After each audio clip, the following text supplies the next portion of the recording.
আমরা এখন যে জিনিসটা খাচ্ছি সেই জিনিসটা উগান্ডা হতে আগত হয়েছে আমাদের বাংলাদেশে।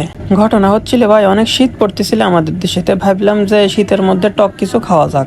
ওকে, তাইলে চলেন ফ্ল্যাশব্যাকে নিয়ে যাওয়া যাক। আমার হাতে রয়েছে কিছু বোমা জাতীয় কিছু ফল, গাছ থেকে পারতেছে ওই যে এলিয়েন। গাছ থেকে পারা শেষ হলে এখন আমরা এটা প্রসেস করতে যাচ্ছি।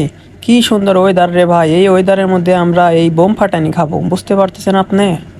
শীতের চোদনে আমি আজকে লুঙ্গি পরে বের হইছি। এই বোমাগুলা ফাটানো শেষ, এখন আমাদের এটা কাটার পালা শুরু। হঠাৎ করে শুরু হয়ে গেল আল্লাহর রহমতের বৃষ্টি। আল্লাহর রহমতের মধ্যেও আমরা কিন্তু বোম খাওয়া বাদ দেব না। এই বোম মাখিনি ফলের মধ্যে যা যা দেওয়া হয়েছে তার মধ্যে সবচেয়ে উন্নত জাতের জিনিস হচ্ছে বারুদ, আর হচ্ছে কেরোসিনের তেল, আর এখন দেওয়া হচ্ছে কক্সবাজারের উন্নত জাতের বালি। এই বালিটা দেওয়ার ফলে এই বোম বাহিনীর স্বাদ অনেকটা বেড়ে গেছে। এই যে দেখেন আমরা ভাই ভাইস্তিরা এখানে আছি, সবাই মনে হয় বিক্ষোভের সময় জন্ম হয়েছিল, তার জন্য আজকে এই অবস্থা। এই যে একটা খাদক পাওয়া গেছে, খাদকের অবস্থা কি?